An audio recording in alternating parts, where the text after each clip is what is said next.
사랑방 야담에 오신 여러분 반갑습니다. 늘 건강하세요. 구독과 좋아요 눌러주시고 오늘 야담 시작하겠습니다. 때는 조선 중기 경상도 깊은 산골에 한 총각이 살았으니 마을 사람들은 그를 바보 나무꾼이라 불렀습니다. 말수는 적고 표정은 어눌하며 사람들과 눈을 마주치는 것조차 서툴렀습니다. 장날 장터에 나가도 제 물건값을 제대로 받지 못해 장사치들은 그를 보면 속으로 웃곤 했습니다. 저놈은 10관줄 나무를 5관에 넘기니 참으로 어리석은 놈이로다. 하지만 산에 들어가 나무를 하는 그의 손놀림만큼은 누구도 따라올 수 없었습니다. 해 뜨기 전에 산에 올라 해질 무렵에야 지게 가득 나무를 지고 내려왔습니다. 어느 날 마을 이장이 나무꾼에게 물었습니다. 너는 장에서 손해를 보면서도 왜 말이 없느냐? 나무꾼은 한참을 생각하더니 더듬거리며 대답했습니다.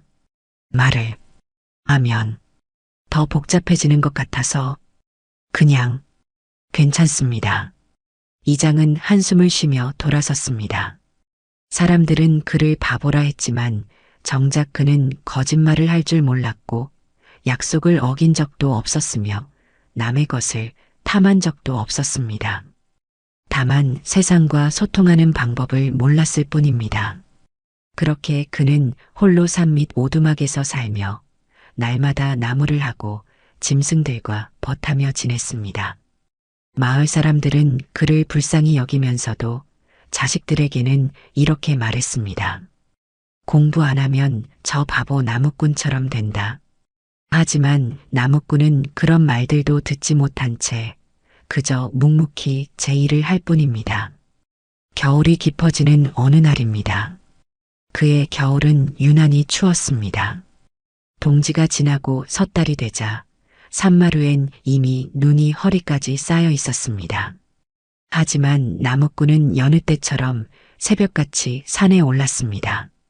오늘은 날이 좋지 않으니 산에 오르지 말라. 마을 어귀를 지나다 만난 노파가 말했지만 나무꾼은 고개만 끄덕이고 그대로 산길로 접어들었습니다.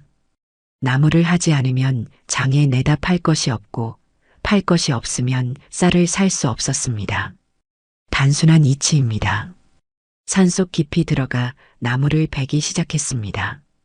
도끼질 소리만이 고요한 산속에 울려 퍼졌습니다. 한 그루, 두 그루, 나무가 쓰러질 때마다 그는 정성스럽게 가지를 다듬고 묶었습니다. 해가 중천에 이를 무렵 하늘이 이상하게 어두워지기 시작했습니다. 이상합니다. 나무꾼은 고개를 들어 하늘을 올려다보았습니다. 먹구름이 순식간에 몰려오고 있었습니다. 처음엔 가랑눈이 흩날렸습니다. 그러나 잠시 후 눈발이 거세지더니 앞이 보이지 않을 정도로 폭설이 쏟아지기 시작했습니다. 큰일입니다. 나무꾼은 서둘러 지게를 짊어지고 하산길을 찾았습니다. 하지만 이미 익숙한 산길이 눈에 파묻혀 보이지 않았습니다. 발을 내디딜 때마다 무릎까지 빠지는 눈, 숨을 쉴 때마다 목구멍이 따가웠습니다. 한시진약 이 시간쯤 헤맸을까? 해는 이미 서산에 걸렸고 어둠이 빠르게 내려앉기 시작했습니다. 어디로 가야 합니까? 나무꾼은 멈춰섰습니다. 사방이 온통 하얀 눈뿐입니다. 익숙했던 산길도 표시해둔 나무도 모두 눈에 파묻혀 분간할 수 없었습니다. 바람이 더욱 거세졌습니다. 눈보라가 얼굴을 후려쳤습니다. 추위가 뼛속까지 파고들었습니다. 손가락 끝의 감각이 사라지기 시작했습니다. 여기서 멈추면 얼어 죽습니다. 본능이 그를 움직이게 했습니다. 방향을 알 수 없어도 일단 움직여야 했습니다. 한 걸음 또 한 걸음 지게를 진 채로 눈밭을 헤쳐나갔습니다. 그렇게 얼마나 걸었을까? 저 멀리 희미하게 무언가가 보였습니다. 처음에는 눈이 휘날려 만든 환영인 줄 알았습니다. 하지만 눈을 비비고 다시 보니 분명 불빛입니다. 어둠 속에서 가물거리는 작은 불빛. 사람이 사는 곳입니까? 나무꾼은 그 불빛을 향해 발걸음을 옮겼습니다. 넘어지고 다시 일어서고 또 넘어지면서도 그 불빛만을 바라보았습니다. 가까이 다가가자 그것은 기와집도 아니고 초가집도 아닌 산자락에 붙어선 작은 움막입니다. 담장도 없고 대문도 변변치 않았지만 창호지 너머로 새어나오는 촛불 하나가 세상에서 가장 따뜻해 보였습니다. 나무꾼은 대문 앞에 섰습니다. 손을 들어 문을 두드려야 할지 그냥 돌아가야 할지 망설였습니다. 낯선 사람이 밤에 찾아오면 놀라실 텐데. 하지만 몸이 말을 듣지 않았습니다. 추위에 떨리는 손, 얼어붙은 발. 이대로 밤을 지새우면 살아남을 수 없다는 것을 본능이 알고 있었습니다. 나무꾼은 조심스럽게 손을 들어 낡은 나무 대문을 두드렸습니다. 똑, 똑똑. 대답이 없었습니다. 조금 더 세게 두드렸습니다. 똑똑똑. 누구십니까?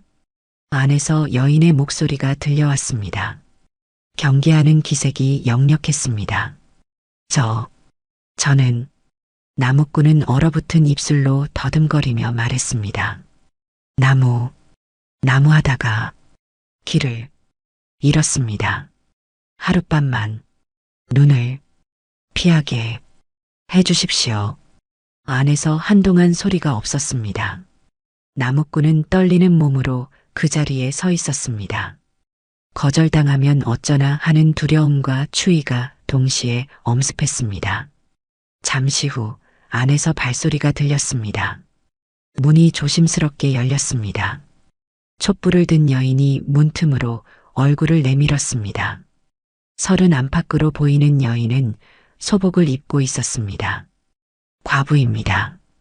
여인은 나무꾼의 얼굴을 살폈습니다. 눈썹과 머리카락이 온통 눈으로 뒤덮여 있고 입술은 파랗게 질려 있었습니다. 지게에 묶인 나무들을 보니 정말 나무꾼인 것이 분명했습니다. 들어오십시오. 여인은 잠시 망설이다가 문을 열었습니다. 나무꾼은 조심스럽게 지게를 벗어 처마 밑에 세우고 대문을 들어섰습니다. 좁은 마당을 지나 방문 앞에 이르렀을 때 과부가 말했습니다. 신을 벗고 들어오시되 거기 불 앞에 앉으십시오. 방 안은 좁았지만 정갈했습니다. 구들장에서 올라오는 온기가 얼어붙은 몸을 녹이기 시작했습니다. 나무꾼은 화로 앞에 앉아 손을 녹였습니다. 감각이 돌아오자 손끝이 찌릿찌릿 아팠습니다. 과부는 부엌으로 들어가 무언가를 끓이기 시작했습니다. 잠시 후 김이 모락모락 나는 숭늉 한 사발을 내왔습니다. 우선 이것부터 드십시오. 고맙습니다. 나무꾼은 두 손으로 사발을 받아들었습니다. 뜨거운 온기가 손바닥을 통해 온몸으로 퍼졌습니다. 후후 불어가며 한 모금 마시자 목구멍을 타고 내려가는 따스함에 눈시울이 뜨거워졌습니다. 살았습니다. 과부는 건너방에 앉아 나무꾼을 바라보았습니다. 어눌한 말투, 순한 눈빛, 덩치는 크지만 어린아이처럼 조심스러운 몸가짐. 위험한 사람은 아닌 것 같습니다. 하지만 과부의 마음 한편에는 불안이 자리 잡고 있었습니다. 홀로 사는 여인의 집에 밤에 낯선 사내가 들어왔습니다. 아무리 사정이 있다 해도 세상 사람들의 눈은 그렇게 보지 않을 것입니다. 성함이 어떻게 되십니까? 과부가 조심스럽게 물었습니다. 저는 아래 마을에서 나무를 합니다. 이름은 최덕세라 합니다. 저는 이 시성을 가진 과부입니다. 두 사람 사이에 침묵이 흘렀습니다. 밖에서는 여전히 눈보라가 창문을 두드렸습니다. 오늘 밤은 눈이 그칠 것 같지 않습니다. 과부가 창밖을 바라보며 말했습니다. 내일, 날이 밝으면 바로 떠나겠습니다. 나무꾼이 고개를 숙이며 대답했습니다. 그러십시오. 과부는 다시 부엌으로 들어갔습니다. 남아있던 쌀로 죽을 쓰기 시작했습니다. 손님을 굶길 수는 없는 일입니다. 아무리 낯선 사내라 해도 눈보라 속에서 찾아온 사람을 그냥 보낼 수는 없었습니다. 나무꾼은 화로 앞에 앉아 몸을 녹이며 방 안을 둘러보았습니다. 벽에는 남편의 것으로 보이는 옷가지가 걸려 있었고 제사상 위에는 위패가 놓여 있었습니다. 이분도 외로운 분이십니다. 나무꾼은 자신과 다르지 않다는 생각이 들었습니다. 세상 사람들은 자신을 바보라 부르고 이 여인은 과부라 손가락질합니다. 둘 다 세상과 떨어져 혼자 사는 사람들입니다. 잠시 후 과부가 죽 2그릇을 들고 나왔습니다. 변변치 못하지만 드십시오. 아닙니다. 감사합니다.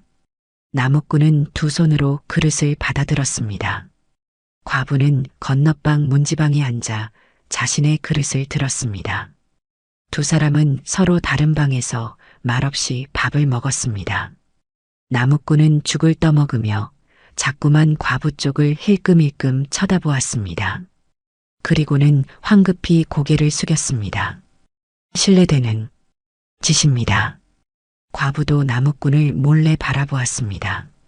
사내는 죽그릇을 2 손으로 소중히 받쳐들고 한 숟가락 한 숟가락 정성스럽게 먹었습니다. 흘리지 않으려 조심하는 모습이 마치 어린아이 같았습니다. 저 사람 참 순해 보입니다. 과부는 묘한 안도감을 느꼈습니다. 처음 문을 열었을 때의 두려움이 조금씩 사라지고 있었습니다. 죽이 맛있습니까? 과부가 조심스럽게 물었습니다. 네, 정말 맛있습니다. 이렇게 따뜻한 음식을 오랜만에 먹습니다. 나무꾼이 고개를 숙이며 대답했습니다. 혼자 사십니까? 네, 저는 산 아래 오두막에서 혼자 삽니다. 가족은요? 부모님은 일찍 돌아가셨습니다. 형제도 없습니다. 과부는 고개를 끄덕였습니다. 저도 비슷합니다. 남편이 3년 전에 세상을 떠났습니다.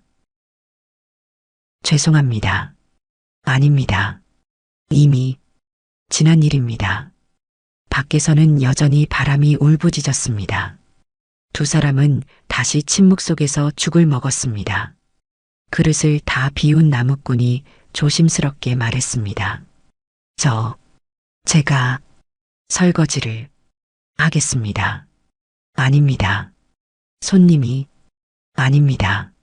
저 때문에 폐를 끼쳤는데 이것도 못하면 나무꾼은 일어서서 그릇을 들었습니다. 과부가 말리려 했지만 나무꾼은 이미 부엌으로 들어가 있었습니다. 어설프지만 정성스럽게 그릇을 씻는 소리가 들렸습니다. 과부는 그 모습을 바라보며 입가에 작은 미소를 지었습니다. 참 순한 사람입니다. 그릇을 씻고 온 나무꾼은 다시 화로 앞에 앉았습니다. 불을 더 지피겠습니다. 추우실까봐. 아닙니다. 괜찮습니다. 장작이 많지 않으니. 그럼 제가 내일 나무를 좀 패드리겠습니다. 제 일이니까. 과부는 고개를 저었습니다. 그러지 않으셔도 됩니다. 아닙니다. 신세를 졌는데 이것도 못하면 안 됩니다. 나무꾼의 고집스러운 모습에 과부는 더 이상 말하지 않았습니다. 밤이 깊어갔습니다. 한밤중이 되어도 눈은 그칠 줄 몰랐습니다. 오히려 더 거세게 내리기 시작했습니다. 바람소리가 집을 흔들 듯 울부짖었습니다. 과부는 이불을 꺼내왔습니다. 이것을 덮고 주무십시오. 아, 아닙니다. 저는 괜찮습니다. 추운 밤입니다. 덮으십시오. 나무꾼은 망설이다가 이불을 받아들었습니다. 감사합니다. 과부는 건너방으로 들어가 문을 닫았습니다. 하지만 잠이 오지 않았습니다. 내일 이 눈이 그치면 저 사람은 떠나겠지. 그런데 왜인지 마음 한편이 허전했습니다. 3년을 혼자 살았지만 오늘처럼 다른 사람의 기척이 그리운 날은 없었습니다. 건너방에서 나무꾼도 잠들지 못하고 있었습니다. 폐를 끼치고 있습니다.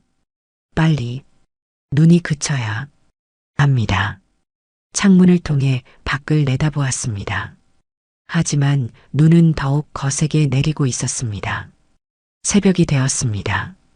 나무꾼은 조용히 일어나 밖으로 나갔습니다. 마당에 쌓인 눈을 치우기 시작했습니다. 소리를 내지 않으려 조심스럽게 하지만 부지런히 움직였습니다. 한 시즌쯤 지났을까 과부가 방문을 열고 나왔습니다. 무엇을 하십니까? 아, 눈을 치우고 있습니다.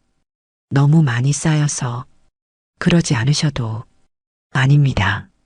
제가 할 수 있는 일을 해야 마음이 편합니다. 과부는 더 이상 말리지 않았습니다. 부엌으로 들어가 아침 준비를 시작했습니다. 해가 떠올랐지만 눈은 여전히 내리고 있었습니다. 마당에 눈을 다 치운 나무꾼이 들어와 말했습니다. 저 산길을 보니 완전히 막혀 있습니다. 과부는 고개를 끄덕였습니다. 그럴 줄 알았습니다. 이 눈이 그치려면 하루는 더 있어야 할 것 같습니다. 죄송합니다. 폐를 아닙니다. 어쩔 수 없는 일입니다.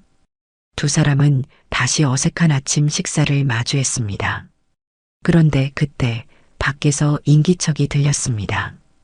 이씨 내 집이지? 마을 노파의 목소리입니다. 과부는 황급히 밖으로 나갔습니다. 대문 밖에 이웃집 노파가 서 있었습니다. 김씨 할멈이라 불리는 마을에서 소문을 가장 빨리 퍼뜨리는 사람입니다. 할멈, 웬일이십니까? 어젯밤에 이 집에서 불빛이 보이길래 혹시나 해서 왔네. 무사한가? 네, 괜찮습니다. 노파는 마당을 가로질러 방문 쪽을 힐끔 쳐다보았습니다. 그곳에 남자의 신발이 보였습니다. 혹시 누가 있나? 과부는 순간 당황했지만 곧 침착하게 대답했습니다. 나무꾼 한 분이 어젯밤 눈보라에 길을 잃어 하룻밤 묵고 계십니다. 뭐? 사내가? 노파의 눈이 커졌습니다. 혼자 사는 집에 사내를 들였단 말인가? 눈보라 속에서 얼어 죽을 뻔한 사람을 그냥 보낼 수는 없었습니다. 그렇다 해도 이건 노파는 혀를 찼습니다. 그때 나무꾼이 조심스럽게 밖으로 나왔습니다. 제가 폐를 끼쳤습니다. 어제 눈보라에 길을 잃어서. 노파는 나무꾼을 위아래로 훑어보았습니다. 자네가 그 사람인가? 네. 아래 마을 바보 나무꾼 아닌가? 나무꾼은 대답하지 못하고 고개를 숙였습니다. 노파는 다시 과부를 돌아보았습니다. 허, 이거 큰일이네. 과부 홀로 사는 집에 밤에 사내가 들어왔다니. 할멈, 오해하지 마십시오. 아무 일도 오해고 뭐고 간에 세상 사람들 눈이 그렇게 보겠나? 노파는 고개를 절레절레 흔들며 돌아섰습니다. 내 입을 막을 수는 없네. 이미 여러 사람이 봤을 테니. 과부는 얼굴이 창백해졌습니다. 노파가 떠난 뒤 두 사람은 말없이 마당에 서 있었습니다. 죄송합니다. 제가 패를 아닙니다. 당신 잘못이 아닙니다. 하지만 과부의 목소리는 떨리고 있었습니다. 그날 오후 노파는 마을을 돌아다니며 말했습니다. 이신의 과부 집에 밤에 사내가 들어갔네. 뭐? 정말인가? 내 눈으로 직접 봤네. 바보 나무꾼이라는 자가 그 집에 묵고 있더군. 과부와 총각이 한 집에서 밤을 보냈다고? 소문은 눈사태처럼 퍼져나갔습니다. 그날 밤 집안의 공기는 낮보다 더 무거웠습니다. 나무꾼은 방 한편에 웅크리고 앉아 있었습니다. 이불도 덮지 않고 그저 화로만 바라보고 있었습니다. 과부는 건너방에 앉아 창문 너머 어둠을 바라보았습니다. 내일이면 소문이 온 마을에 퍼지겠지. 조선의 법도는 엄했습니다. 특히 과부와 호라비에 대한 세간의 눈은 더욱 가혹했습니다.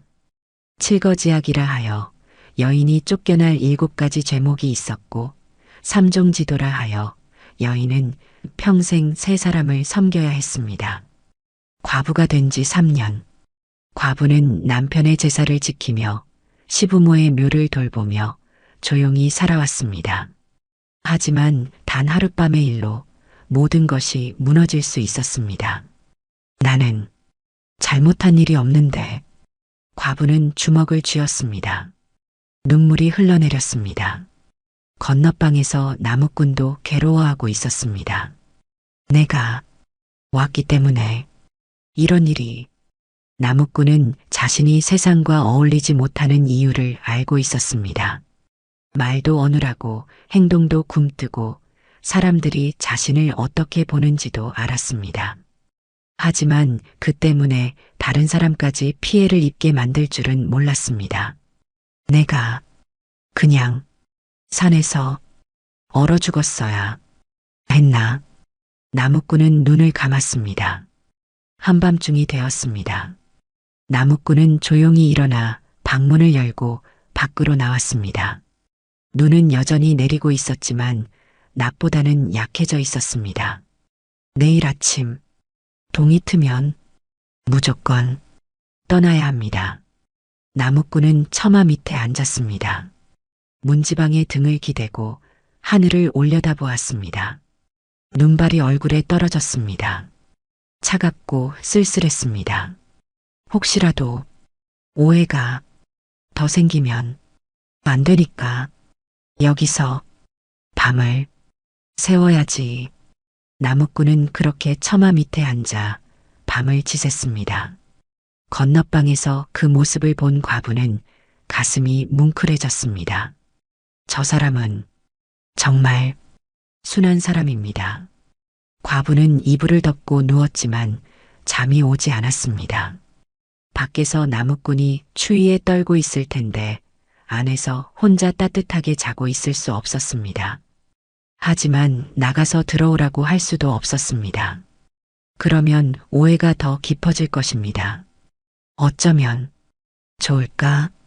과부는 천장을 바라보며 긴긴 밤을 견뎠습니다. 밖에서는 나무꾼이 처마 밑에서 떨고 있었고 안에서는 과부가 이불 속에서 잠들지 못하고 있었습니다. 같은 집에 있지만 둘 사이에는 세상의 시선이라는 높은 벽이 서 있었습니다. 동이 트기 시작할 무렵 과부가 방문을 열었습니다. 나무꾼은 여전히 처마 밑에 앉아 있었습니다. 온몸이 눈으로 뒤덮여 있었고 입술은 파랗게 질려 있었습니다. 무엇을 하고 계신 겁니까? 과부가 놀라 달려갔습니다.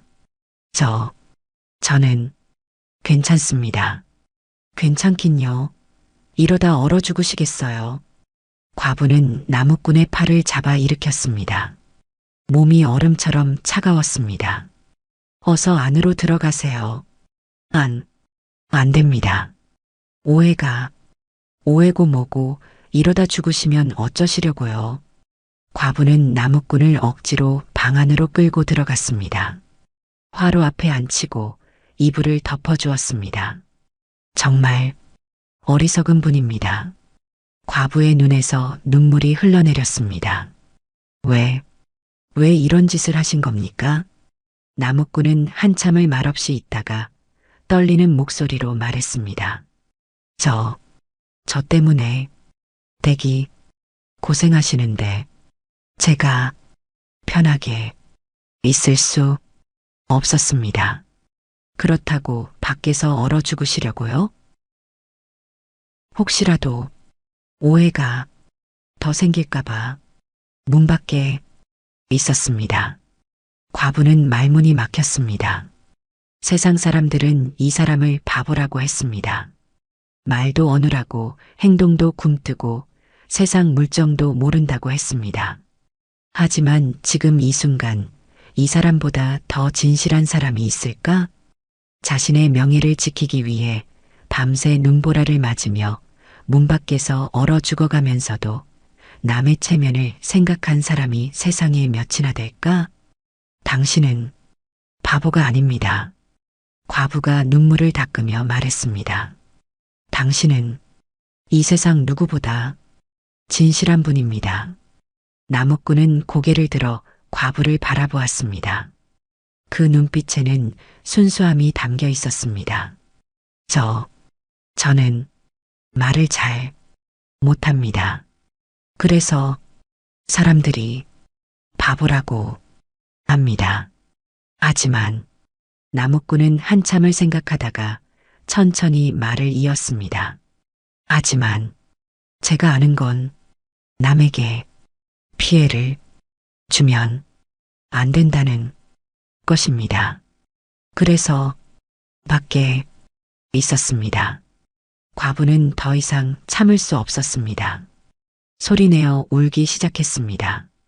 3년을 혼자 살며 세상의 차가운 시선을 견뎌왔습니다. 하지만 단 한 사람도 이렇게 자신을 생각해 준 사람은 없었습니다. 고맙습니다. 정말 고맙습니다. 과부는 고개를 숙였습니다. 나무꾼은 어쩔 줄 몰라 하며 그저 가만히 앉아 있었습니다. 그날 아침 눈은 그쳤습니다. 하지만 산길은 여전히 위험했습니다. 오늘은 가셔야 합니다. 과부가 말했습니다.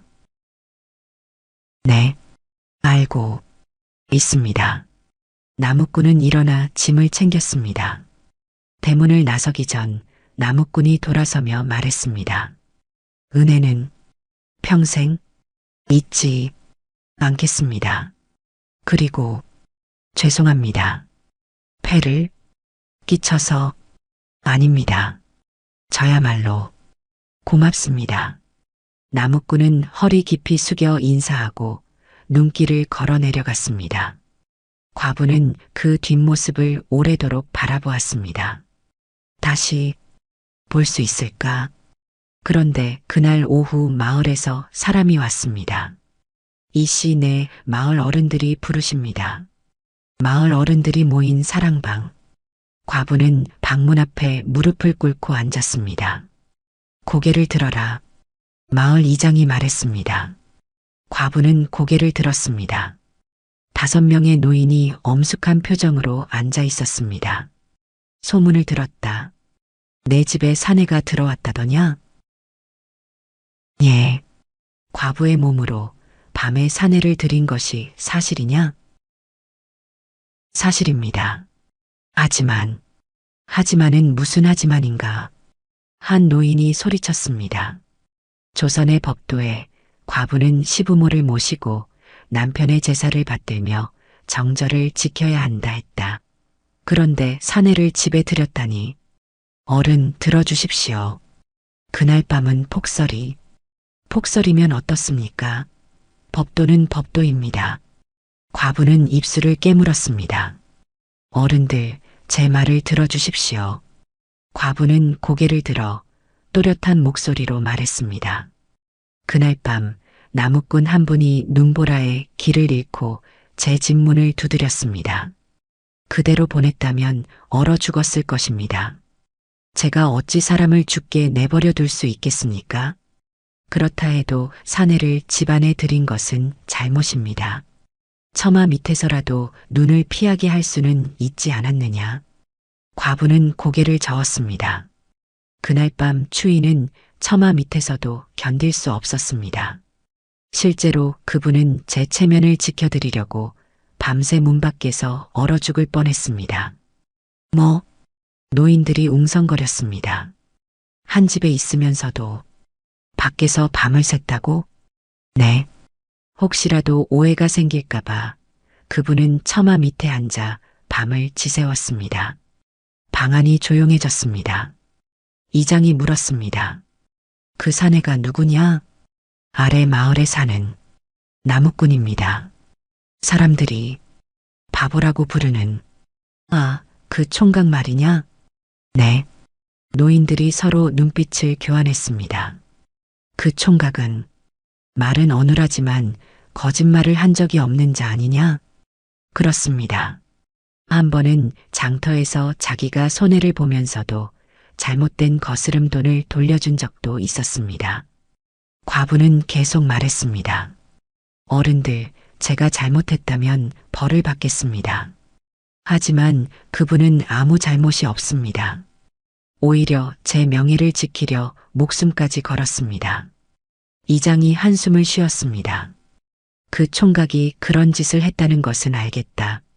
하지만 문제는 소문이다. 이미 온 마을에 퍼졌다. 알고 있습니다. 내가 이 마을에서 계속 살려면 사람들의 입을 막아야 한다. 과부는 고개를 숙였습니다. 어떻게 해야 합니까? 노인들은 한참을 의논했습니다. 그리고 이장이 말했습니다. 일단 그 총각을 불러라. 직접 사실을 확인해야겠다. 사흘 뒤 나무꾼은 마을 사랑방으로 불려갔습니다. 5명의 노인 앞에 나무꾼과 과부가 나란히 무릎을 꿇고 앉았습니다. 최덕세라는 자가 내가 맞느냐? 이장이 물었습니다. 네, 맞습니다. 그날 밤 이 씨 내 집에서 밤을 보낸 것이 사실이냐? 네, 사실입니다. 이유를 말해보아라. 나무꾼은 한참을 더듬거리다가 천천히 말했습니다. 저는 그날 산에서 나무를 하다가 폭설에 길을 잃었습니다. 그래서 얼어 죽을 뻔했고 그때 불빛을 보고 문을 두드렸습니다. 그래서 그분이 문을 열어주셨고 제가 살았습니다. 한 집에서 밤을 보냈으면 무슨 일이 있었는지 말해보아라. 나무꾼의 얼굴이 빨개졌습니다. 아무 일도 없었습니다. 저는 처마 밑에서 밤을 샜습니다. 처마 밑에서? 네. 혹시라도 오해가 생길까봐 문 밖에 앉아 밤을 새웠습니다. 한 노인이 물었습니다. 그날 밤 추위가 얼마나 심했는지 아느냐? 알고 있습니다. 그래서 제가 거의 얼어 죽을 뻔했습니다. 그런데도 밖에 있었다고? 네. 그분이 명예를 지켜드려야 했으니까요. 노인들이 웅성거렸습니다. 저 바보 같은 놈이 그런 생각을 다 했단 말인가? 이장이 손을 들어 조용히 시켰습니다. 최덕세, 내가 정말 아무 일도 하지 않았다고 맹세할 수 있느냐? 나무꾼은 고개를 들어 똑바로 이장을 바라보았습니다. 네, 맹세합니다. 저는 그저 은혜를 입었을 뿐입니다. 그 이상은 아무것도 없었습니다. 그 눈빛에는 거짓이 없었습니다. 이장은 잠시 생각하다가 다른 노인들과 눈빛을 교환했습니다. 알았다. 물러가도 좋다. 두 사람이 일어나 나가려 하자 이장이 다시 불렀습니다. 이씨, 그리고 최덕세. 네. 이 일은 우리가 마을 사람들에게 사실대로 말하겠다. 아무 일도 없었다는 것을. 고맙습니다, 어른. 하지만 이장이 잠시 말을 멈췄습니다. 이미 퍼진 소문을 막기는 어렵다. 두 사람 모두 조심하도록 하여라. 두 사람은 허리 깊이 숙여 인사하고 사랑방을 나왔습니다. 밖에서 두 사람은 마주섰습니다. 고맙습니다. 과부가 먼저 말했습니다. 아, 아닙니다. 제가 패를 아닙니다. 당신 덕분에 제가 명예를 지킬 수 있었습니다. 나무꾼은 고개를 숙였습니다. 저는 이제 가보겠습니다. 예, 조심히 가십시오. 나무꾼은 허리를 숙여 인사하고 돌아서서 걸어갔습니다. 과부는 그 뒷모습을 바라보다가 작게 불렀습니다. 최나리. 나무꾼이 멈춰섰습니다. 언젠가 다시 뵐 수 있을까요? 나무꾼은 한참을 서 있다가 고개를 돌려 과부를 바라보았습니다. 저는 언제든 좋습니다. 하지만 댁께서 괜찮으시다면. 과부는 고개를 끄덕였습니다. 그럼 봄이 오면 한번 찾아뵙겠습니다. 네, 기다리겠습니다. 나무꾼은 다시 고개를 숙이고 산길로 사라졌습니다. 과부는 오래도록 그 자리에 서 있었습니다. 가슴 한편이 따뜻해졌습니다. 3년 만에 처음 느끼는 감정입니다.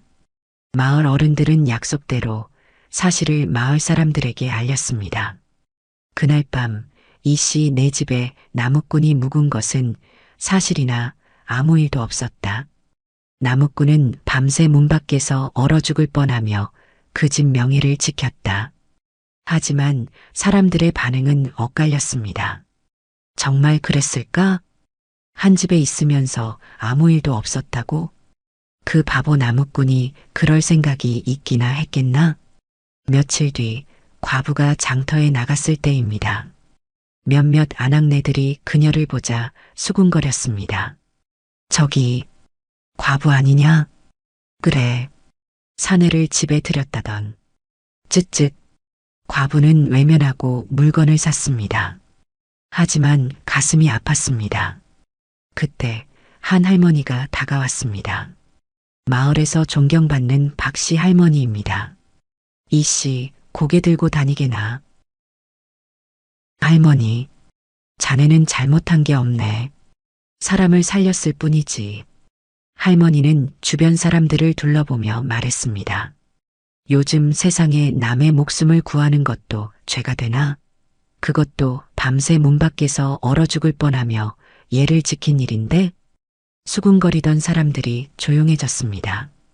그리고 그 나무꾼 총각 말일세. 사람들이 바보라고 하지만 바보는 거짓말을 못하는 법이지. 오히려 그런 사람이 더 믿을 만하다네. 할머니의 말에 몇몇 사람들이 고개를 끄덕였습니다. 맞는 말씀이십니다. 그 총각은 한 번도 거짓말을 한 적이 없습니다. 한 번은 자기가 손해를 보면서도 정직하게 장사를 했다지 않습니까? 분위기가 조금씩 바뀌기 시작했습니다. 과부는 박씨 할머니께 깊이 허리를 숙였습니다. 고맙습니다, 할머니. 고맙긴. 사실을 말했을 뿐일세. 그날 이후 마을 사람들의 시선이 조금씩 달라졌습니다. 물론 여전히 의심의 눈초리를 보내는 사람도 있었지만 적어도 대놓고 수군거리는 일은 줄어들었습니다. 한편 나무꾼도 마을에서 비슷한 일을 겪고 있었습니다. 야, 바보. 과부 집에 다녀왔다며? 한 젊은이가 비웃듯 말했습니다. 저는 그저 길을 잃어서. 좋은 핑계로군. 나무꾼은 고개를 숙였습니다. 그때 옆에서 한 노인이 나섰습니다. 이놈들아, 함부로 말하지 마라. 어르신, 하지만 마을 어른들이 이미 확인했다. 그날 밤 아무 일도 없었고 이 친구는 밤새 문 밖에서 얼어 죽을 뻔했다고 하지 않았나? 그건 그리고 말일세. 이 친구는 너희들보다 훨씬 정직하다네. 말은 어느래도 거짓말은 하지 않지. 노인의 말에 젊은이들이 입을 다물었습니다. 나무꾼은 노인께 깊이 고개를 숙였습니다. 고맙습니다. 아니야. 사실을 말했을 뿐이지. 그렇게 시간이 흘렀습니다. 겨울이 지나고 봄이 오고 있었습니다. 봄이 왔습니다. 산에는 진달래가 피기 시작했고 개울에는 얼음이 녹아 물이 흘렀습니다. 나무꾼은 여느 때처럼 나무를 했지만 마음 한편에는 늘 과부가 있었습니다. 봄이 오면 찾아뵙겠다고 했는데 하지만 쉽게 발걸음이 떨어지지 않았습니다.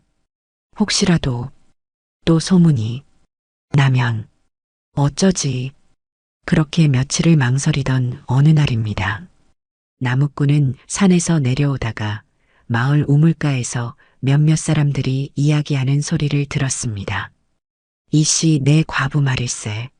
나무꾼은 무심코 발걸음을 멈췄습니다. 왜요? 요즘 혼자 사는 게 너무 힘든지 다른 마을로 시집을 간다는 소문이 있더군. 정말입니까?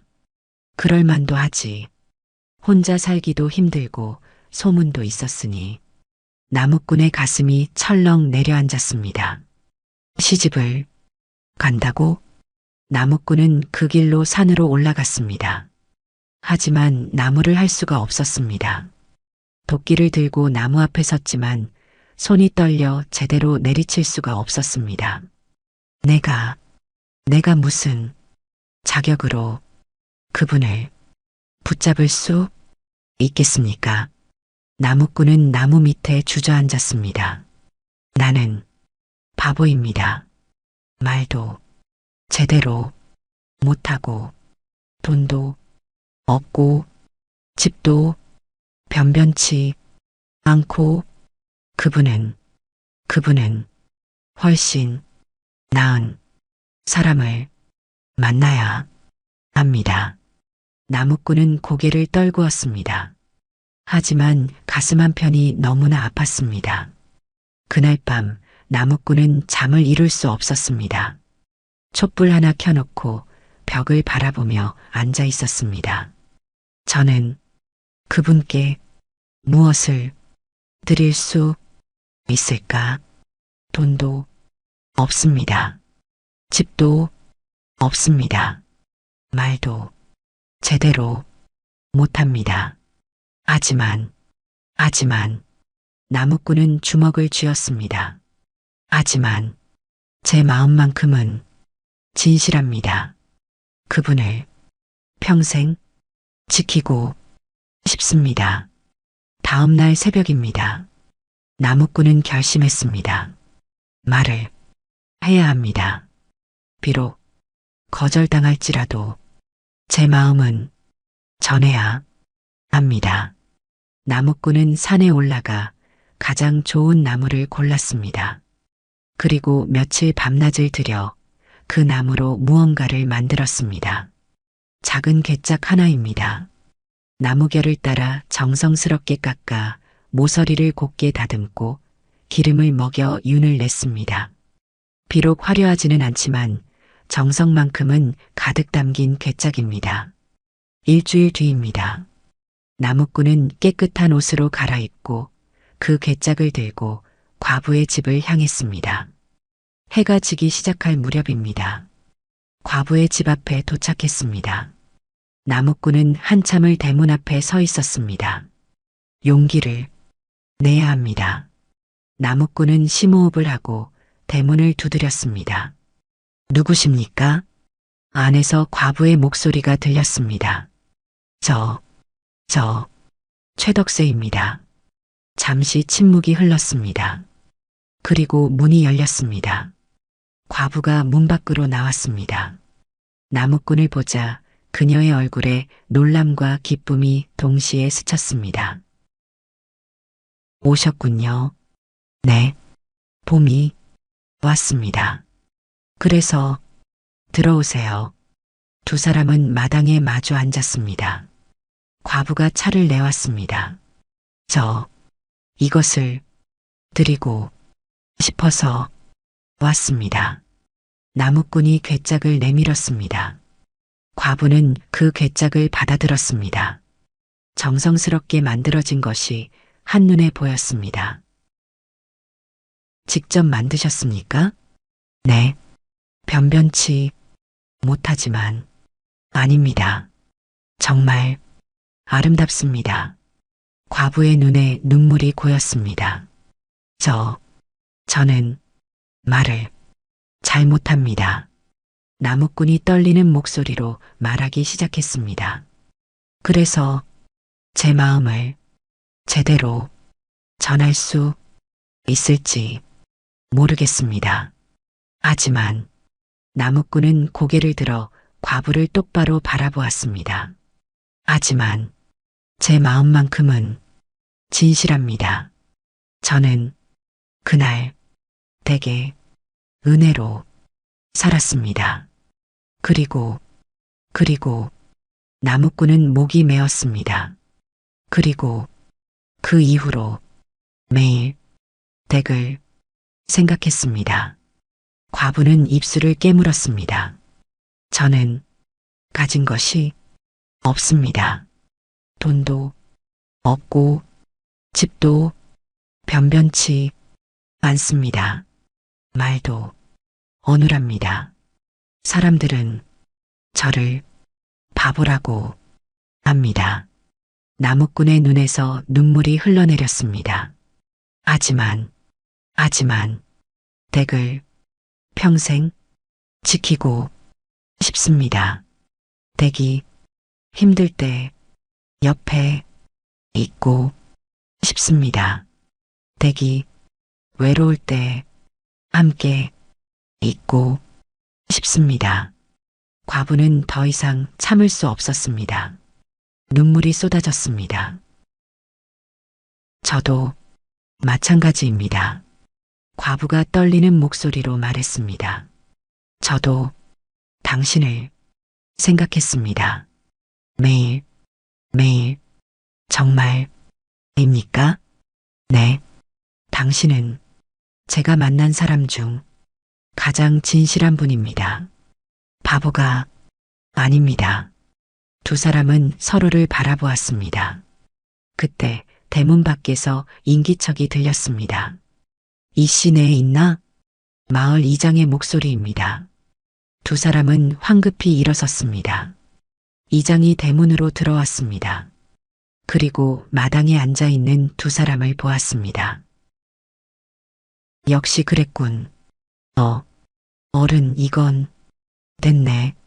변명은 듣지 않겠네. 이장은 한숨을 쉬었습니다. 사실 내가 여기 온 것은 자네들 때문일세. 마을 사람들이 또 수군거리기 시작했네. 두 사람이 자주 왕래한다고. 과부는 고개를 떨구었습니다. 죄송합니다. 죄송할 것 없네. 이장이 말했습니다. 차라리 혼인을 하는 게 어떻겠나? 예. 두 사람이 동시에 고개를 들었습니다. 자네들 서로 마음이 있는 것 같은데 차라리 혼인을 하게. 그럼 소문도 자연스럽게 사라질 것일세. 하지만 저는 과부입니다. 재가를 요즘은 과부의 재가를 금하지 않네. 물론 시선이 곱지는 않지만 자네가 행복하다면 그것으로 충분하지 않겠나? 이장은 두 사람을 번갈아 보았습니다. 어떤가? 혼인할 마음이 있나? 나무꾼과 과부는 서로를 바라보았습니다. 그리고 동시에 고개를 끄덕였습니다. 네, 있습니다. 혼인 소식은 빠르게 마을에 퍼졌습니다. 사람들의 반응은 다양했습니다. 과부가 재가를 한다고? 그것도 바보 나무꾼가?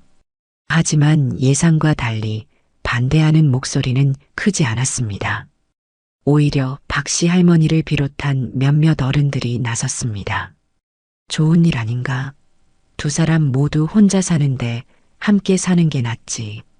그 총각 말은 어느래도 마음만큼은 정직하다네. 이씨 과부도 정말 고생이 많았는데 이제 의지할 사람이 생긴 거 아닌가? 며칠 뒤 마을 사람들이 모두 모인 자리가 있었습니다. 마을 우물가에서 자연스럽게 모인 사람들입니다. 김씨 할멈이 먼저 입을 열었습니다. 그런데 말일세. 그날 밤 일말일세. 또 그 이야기입니까? 아니, 드러나 보게. 나도 처음엔 의심했네. 하지만 생각해보니 이상하지 않은가? 뭐가요? 한 집에 있으면서도 그 총각이 밤새 문 밖에서 얼어 죽을 뻔했다지 않은가? 그렇다던데요. 그게 쉬운 일인가? 추운 겨울밤에 따뜻한 방이 바로 옆에 있는데 문 밖에서 밤을 새운다는 게 사람들이 고개를 끄덕였습니다. 맞습니다. 보통 사람은 못할 일입니다.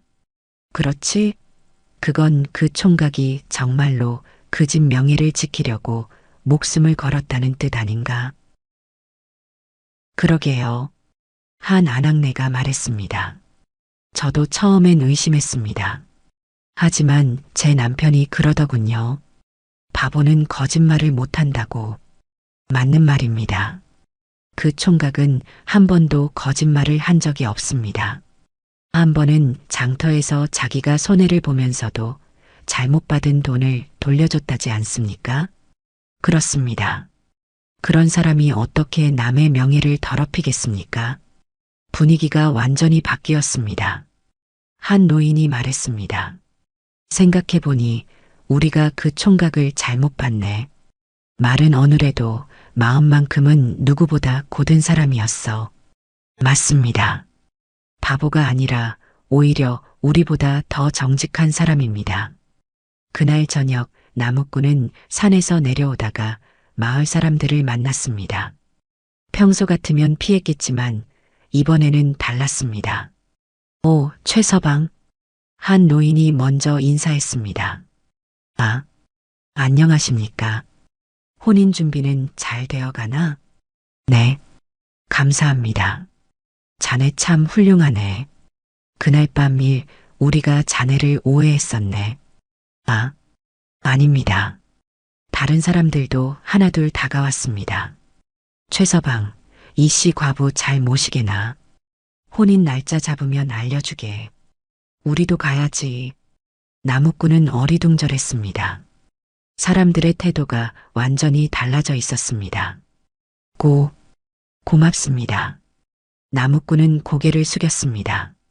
그날 밤 나무꾼은 오두막에 앉아 하늘을 올려다보았습니다. 세상이 변했습니다. 나무꾼은 혼잣말을 했습니다.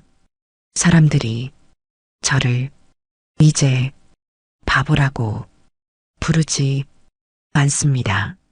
눈가에 눈물이 맺혔습니다. 평생을 바보라고 불리며 살았습니다. 하지만 이제는 달랐습니다. 아니, 제가 변한 게 아닙니다. 사람들이 저를 다시 본 것입니다. 나무꾼은 고개를 들어 달을 바라보았습니다. 고맙습니다. 정말 고맙습니다. 며칠 뒤 나무꾼은 장터에 나갔습니다. 평소처럼 나무를 팔기 위해서입니다. 하지만 분위기가 완전히 달라져 있었습니다. 최서방 왔나? 한 장사치가 먼저 인사했습니다. 네, 나무 팔러 왔습니다. 이리 오게.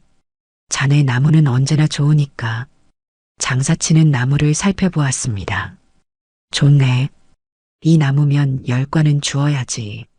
아, 아닙니다. 7관만 받겠습니다. 아니야, 이건 10관 값어치를 하네. 자네가 손해볼 필요 없어. 장사치는 열관을 내밀었습니다. 나무꾼은 어리둥절했습니다. 평소 같으면 5관도 제대로 받지 못했는데 정말입니까? 그럼 자네는 정직한 사람이니까 우리도 정직하게 값을 주어야지. 다른 장사치들도 다가왔습니다. 최서방, 다음엔 우리한테도 나무 좀 팔게. 우리도 정직한 사람과 거래하고 싶네. 나무꾼은 눈시울이 뜨거워졌습니다. 감사합니다. 정말 감사합니다. 장을 마치고 돌아오는 길입니다. 나무꾼은 한 노인을 만났습니다. 최서방, 잠깐 이리 오게. 네, 어르신. 노인은 나무꾼을 찻집으로 데려갔습니다. 차 한잔 하세. 고맙습니다. 노인은 차를 마시며 말했습니다. 자네, 평생 사람들한테 바보 소리 들으며 살았지? 네. 하지만 자네는 바보가 아니야. 말은 어느래도 마음만큼은 누구보다 고든 사람이지. 그게 진짜 지혜라네. 노인은 나무꾼의 어깨를 두드렸습니다. 자네 같은 사람이 진짜 선비야. 혼인 잘하게나. 감사합니다.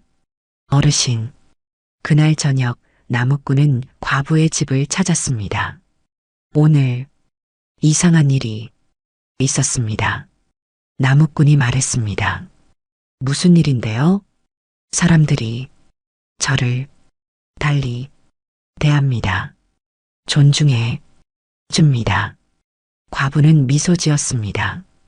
당연합니다. 당신은 존중받을 만한 분이니까요. 하지만 저는 변한 게 없는데 맞습니다. 당신은 변한 게 없습니다. 다만 사람들이 이제야 당신을 제대로 본 것뿐입니다. 나무꾼은 고개를 끄덕였습니다. 저는 평생 바보라고 불렸습니다. 그래서 제가 정말 바보인 줄 알았습니다. 아닙니다. 과부가 나무꾼의 손을 잡았습니다. 당신은 바보가 아닙니다. 이 세상에서 가장 진실한 분입니다. 두 사람은 서로를 바라보며 미소 지었습니다. 밤하늘에는 별이 빛나고 있었습니다. 봄이 깊어갈 무렵입니다. 나무꾼은 매일 과부의 집을 찾았습니다.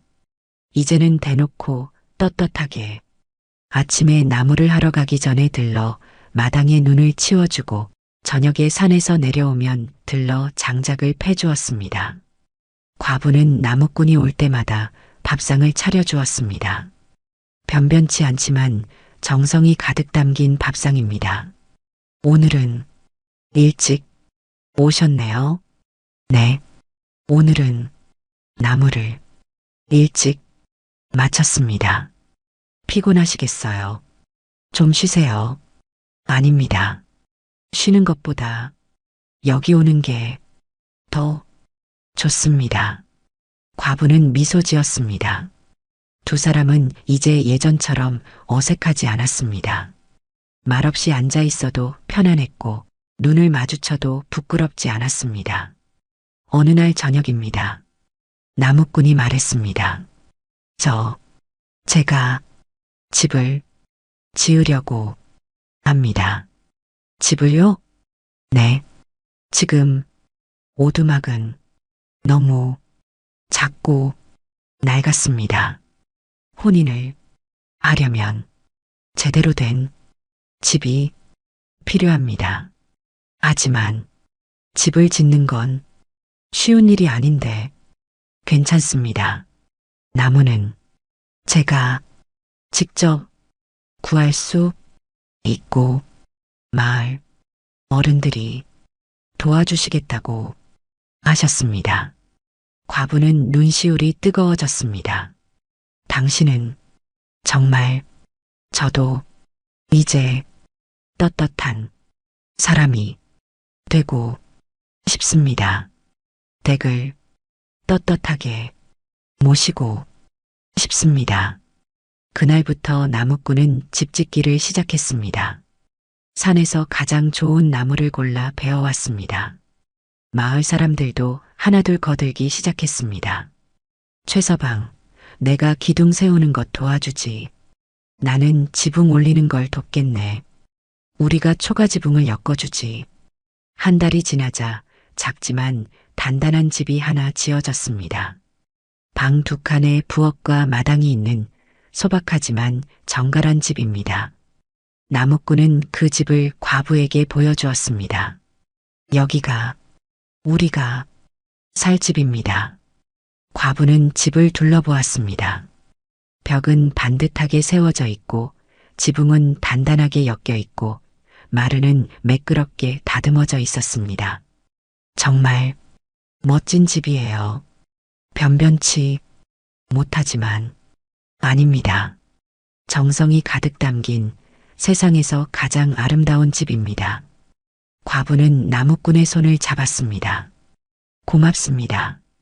제가 더 고맙습니다. 혼인 날짜가 정해졌습니다. 초여름 청보리가 익어갈 무렵입니다. 마을 사람들이 모두 모였습니다. 오늘은 좋은 날이네. 두 사람 다 고생이 많았는데 이제 행복하겠어. 간소하지만 따뜻한 혼례입니다. 나무꾼은 깨끗한 옷을 입고 과부는 소복한 혼례복을 입었습니다. 마을 이장이 주례를 섰습니다. 최덕세와 이씨 두 사람은 오늘부터 부부가 되었네. 서로를 존중하고 어려울 때 의지하며 평생을 함께 하겠나? 네, 하겠습니다. 두 사람이 동시에 대답했습니다. 박씨 할머니가 앞으로 나왔습니다. 두 사람에게 축복을 주네. 서로를 아끼며 오래오래 행복하게 살게나. 마을 사람들이 박수를 쳤습니다. 축하합니다. 잘 사세요. 혼례가 끝나고 간단한 잔치가 열렸습니다. 마을 사람들이 각자 음식을 가져와 나눠 먹었습니다. 최서방, 이제 정말 행복하겠네. 네, 감사합니다. 이씨 과부, 아니, 이제 최씨 부인이라고 불러야 하나? 허. 과부는 부끄러워하며 고개를 숙였습니다. 해가 질 무렵 두 사람은 새 집으로 갔습니다. 마당에 서서 두 사람은 집을 바라보았습니다. 이제 여기가 우리 집입니다. 나무꾼이 말했습니다. 네, 우리 집이에요. 과부가 나무꾼의 손을 잡았습니다. 앞으로 잘 부탁드립니다. 저도 부탁드립니다. 두 사람은 서로를 바라보며 미소 지었습니다. 그날 밤 두 사람은 마루에 나란히 앉아 별을 보았습니다.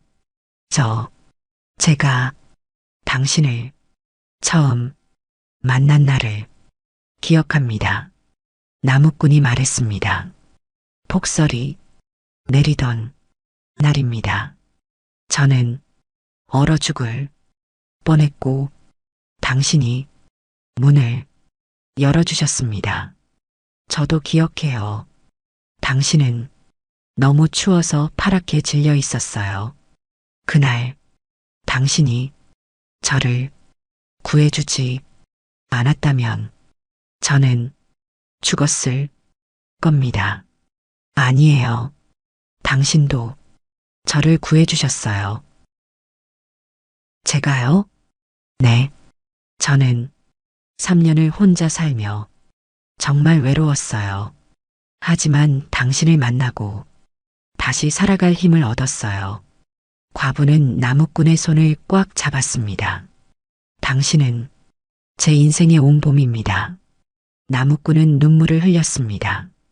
저도 마찬가지입니다.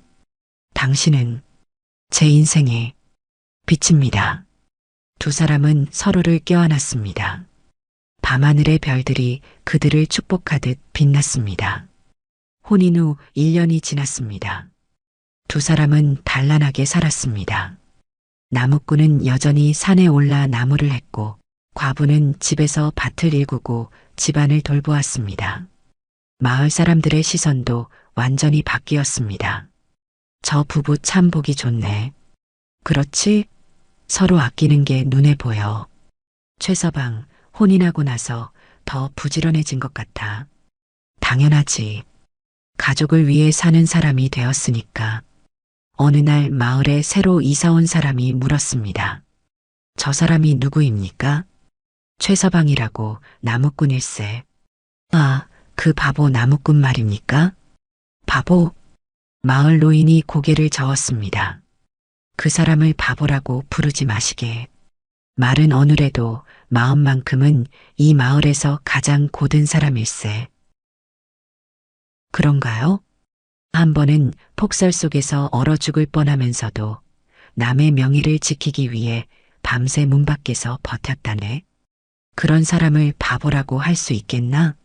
새로운 사람은 고개를 끄덕였습니다. 그런 일이 있었군요. 정말 훌륭한 분이시네요.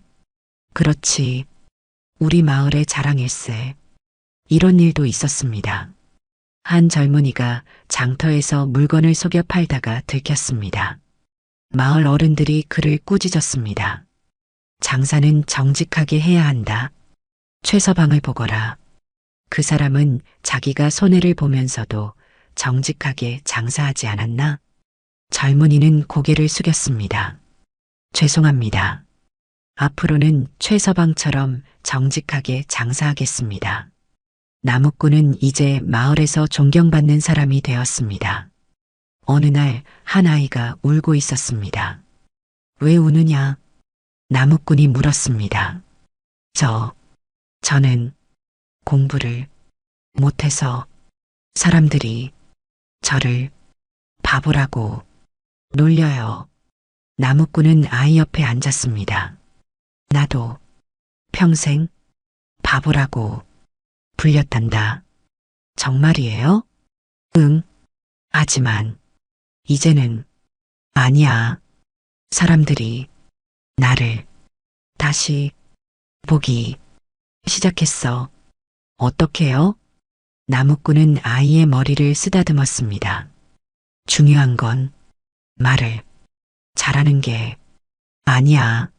마음이 진실한 게 중요하단다. 거짓말을 하지 않고 남을 돕고 정직하게 사는 거야. 그럼 저도 그렇게 살면 사람들이 저를 다시 봐줄까요? 그럼 꼭 그럴 거야.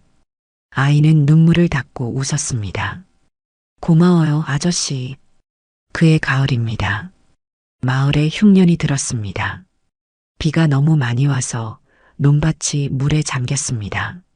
마을 사람들은 모두 걱정에 빠졌습니다. 올해는 추수를 제대로 못하겠네. 겨울을 어떻게 나지? 나무꾼은 자신의 집 창고를 열었습니다. 그리고 마을 어른들에게 말했습니다. 제가 모아둔 쌀이 있습니다. 많지는 않지만 어려운 사람들께 나눠주고 싶습니다. 정말인가? 네. 저도 어려울 때 도움을 받았으니까요. 나무꾼은 자신의 쌀 절반을 마을 사람들에게 나눠주었습니다. 많은 양은 아니었지만 그 마음이 사람들을 감동시켰습니다. 고맙네, 최서방. 자네 같은 사람이 있어서 우리 마을이 빛나네. 과부도 남편을 자랑스럽게 바라보았습니다. 당신은 정말 훌륭한 분이에요. 그날 밤 집으로 돌아온 나무꾼에게 과부가 말했습니다. 당신, 쌀을 너무 많이 나눠준 것 아니에요? 우리도 겨울을 나야 하는데. 괜찮습니다.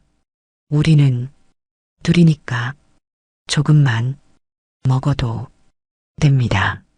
하지만 어려운 사람들은 가족이 많으니까. 과부는 남편을 꼭 껴안았습니다. 당신과 혼인한 게 제 인생 최고의 선택이었어요. 저도 그렇습니다. 겨울이 왔습니다. 나무꾼 부부는 가난했지만 행복했습니다. 매일 함께 일하고 함께 밥을 먹고 함께 잠들었습니다. 어느 날 저녁 눈이 내리기 시작했습니다. 과부는 문득 생각했습니다. 작년 이맘때 당신이 처음 우리 집 문을 두드렸지. 당신 기억해요? 작년 이맘때. 네, 기억합니다. 폭설이 내렸고 저는 길을 잃었고 당신이 문을 열어주셨습니다. 그때 제가 문을 열지 않았다면 저는 죽었겠지요. 하지만 제가 문을 연 덕분에 이렇게 행복하게 살고 있네요. 과부는 창밖에 눈을 바라보았습니다. 그때 그 폭설이 우리를 맺어준 거예요. 나무꾼도 눈을 바라보았습니다. 그러게요. 폭설이 저에게는 축복이었습니다. 두 사람은 서로를 바라보며 미소 지었습니다. 밖에서는 여전히 눈이 내리고 있었지만 집안은 두 사람의 사랑으로 따뜻했습니다. 그로부터 몇 년이 흘렀습니다.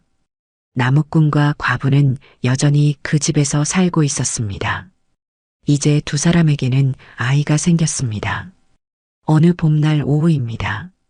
마당에서 아이가 뛰어놀고 있었고 부부는 마루에 앉아 그 모습을 바라보았습니다. 당신 기억해요?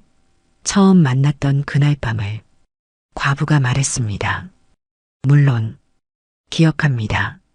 평생 잊을 수 없습니다. 그때 제가 만약 문을 열지 않았다면 저는 얼어 죽었을 겁니다. 그럼 지금 이 행복도 없었겠네요. 과부는 남편의 손을 잡았습니다. 당신을 만난 게 제 인생 최고의 행운이에요. 저도 마찬가지입니다. 그때 마을 어른 한 분이 찾아왔습니다. 최서방, 집에 있나? 네, 어르신. 들어오십시오. 노인이 마당으로 들어왔습니다. 사실 부탁이 있어서 왔네. 무슨 부탁이십니까? 다음 달에 마을 청년들에게 훈장을 하나 모시려고 하네. 그런데 자네가 그 일을 맡아주면 어떨까 싶어서. 저를요? 하지만 저는 글도 잘 모르는데 글을 가르치는 게 아니야. 인생을 가르치는 거지. 노인은 미소 지었습니다. 자네는 정직하게 사는 법을 알고 있네. 그게 어떤 글보다 중요한 가르침이지. 마을 청년들이 자네를 보고 배워야 해. 하지만 자네를 바보라고 놀리던 사람들도 이제는 자네를 존경하지 않나? 그게 바로 자네가 올바르게 살았다는 증거일세. 나무꾼은 한참을 생각했습니다. 알겠습니다. 제가 할 수 있는 일이라면 하겠습니다. 고맙네. 자네 같은 사람이 있어서 우리 마을이 빛나네. 노인이 돌아간 뒤 과부가 말했습니다. 당신 정말 훌륭한 사람이 되었어요. 아닙니다. 저는 여전히 말도 어눌하고 아니에요. 당신은 이 마을에서 가장 존경받는 사람이에요. 과부는 남편을 바라보았습니다. 사람들이 당신을 바보라고 불렀을 때 당신은 이미 진정한 지혜를 가지고 있었어요. 다만 사람들이 몰랐을 뿐이죠. 고맙습니다. 당신이 제 옆에 있어줘서. 그날 저녁 온 가족이 저녁 식사를 했습니다. 아이가 물었습니다. 아버지, 사람들이 아버지를 옛날에 바보라고 불렀다는데 정말이에요? 나무꾼은 고개를 끄덕였습니다. 그래, 정말이야. 아버지는 말을 잘못해서 사람들이 바보라고 했단다. 하지만 지금은 모두 아버지를 존경해요. 어떻게 된 거예요? 나무꾼은 아이를 바라보았습니다.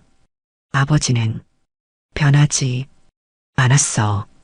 다만 정직하게 살려고 노력했을 뿐이야. 정직하게 살면 사람들이 존경해요.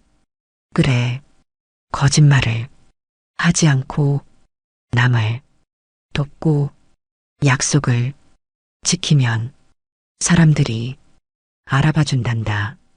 아이는 고개를 끄덕였습니다. 저도 아버지처럼 정직하게 살고 싶어요. 과부가 아이의 머리를 쓰다듬었습니다.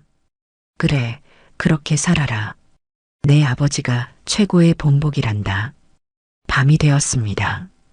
부부는 마루에 나란히 앉아 별을 보았습니다. 당신 지금 행복해요? 과부가 물었습니다. 네, 정말 행복합니다. 이렇게 행복할 수 있다는 걸 몰랐습니다. 저도요. 혼자 살 때는 앞으로 평생 이렇게 살아야 하나 걱정했어요. 하지만 그날 폭설이 내렸고, 네, 그 폭설이 우리를 만나게 해줬어요. 과부는 남편의 어깨에 기댔습니다. 그 폭설은 제 인생의 축복이었어요. 저도 그렇습니다. 두 사람은 밤하늘을 바라보았습니다. 저 하늘 어딘가에서 그날의 폭설이 내렸습니다. 그 눈은 차갑고 거셌지만 두 사람을 만나게 해준 운명의 눈입니다. 세월이 흘러도 그날의 기억은 사라지지 않습니다. 폭설 속에서 길을 잃은 나무꾼, 문을 열어준 과부, 밤새 문 밖에서 얼어 죽을 뻔한 사내, 그 사내의 진심을 알아본 여인. 두 사람의 인연은 폭설보다 깊었습니다. 바보라고 불리던 사내는 이제 마을에서 가장 존경받는 사람이 되었고, 과부로 외롭게 살던 여인은 이제 행복한 아내이자 어머니가 되었습니다. 사람들은 이제 이렇게 말합니다.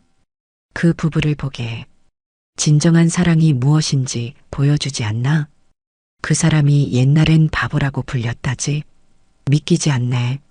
말이 어느래도 마음만큼은 누구보다 고든 사람이지. 그리고 추운 겨울밤, 눈이 내리면 마을 사람들은 이 이야기를 합니다. 폭설로 과부집에서 하룻밤 함께한 바보총각 나무꾼의 이야기. 그 이야기는 마을에서 마을로, 세대에서 세대로 전해집니다. 정직하게 살면 언젠가는 사람들이 알아본다는 것. 진심은 거짓을 이긴다는 것. 그리고 때로는 폭설 같은 시련이 인생 최고의 축복이 될 수 있다는 것. 이 이야기는 조선시대에 실제로 있었을 법한 이야기입니다. 말은 어느래도 마음만큼은 진실했던 한 사내, 그리고 그 진심을 알아본 한 여인. 두 사람의 인연은 폭설보다 깊고 그들의 사랑은 어떤 소문보다 강했습니다. 세상은 겉모습으로 사람을 판단하지만 진정한 가치는 마음속에 있습니다. 그 진실을 보여준 두 사람의 이야기입니다.